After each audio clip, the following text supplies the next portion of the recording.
প্রথমেই সবাইকে বলি হরে কৃষ্ণ। তো এটা ছিল মায়াপুরের নৌকোবিহারের পরের পরিবেশ, আর আগের পরিবেশটা তোমরা অবশ্যই দেখো। এই যে দেখো নৌকোবিহারের সময় কতটা পরিমাণ চারিদিকে ভিড় থাকে ভক্তবৃন্দদের। আসলে নৌকাবিহারটা আমার কাছে অনেকেই জানতে চেয়েছো, আমিও এই প্রথম গিয়ে দেখলাম যে নৌকাবিহারটা, এটা আমাদের ভাগ্যে ছিল দেখার জন্য।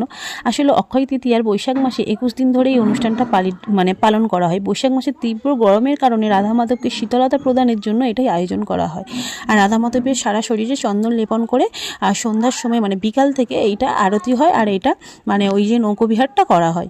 তো যাই হোক, এদিকে দেখো এটা ছিল আমাদের আশ্রমের আর কি, যে আমরা আশ্রমে ছিলাম সেই আশ্রমের পরিক্রমা চলছিল। তো আমরা সেই সময় আর কি আশ্রম থেকে বেরোচ্ছিলাম, তো তাই একটু দাঁড়িয়ে দেখে গেলাম, কারণ পরিক্রমার মধ্যে গিয়ে তো আমরা ঢুকতে পারি না, তাই ওখানে দাঁড়িয়ে একটুখানি পরিক্রমাটা আর কি দেখছিলাম। তো যাই হোক, ওখানে প্রত্যেকটা মন্দির এত সুন্দর গোছানো সাজানো, সব সত্যিই খুবই সুন্দর। তো তারপর আমরা বেরিয়ে পড়েছিলাম।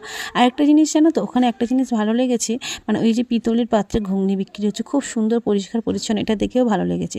আর আমরা যে আশ্রমে ছিলাম এরকম বড় বড় মাছ ছিল। আসলে বড় বড় মাছ থাকার কারণও আছে, ওখানে বড় বড় মাছ তো থাকবেই, কারণ সবাই তো আর মাছ খায় না, ওই জন্য নিরামিষ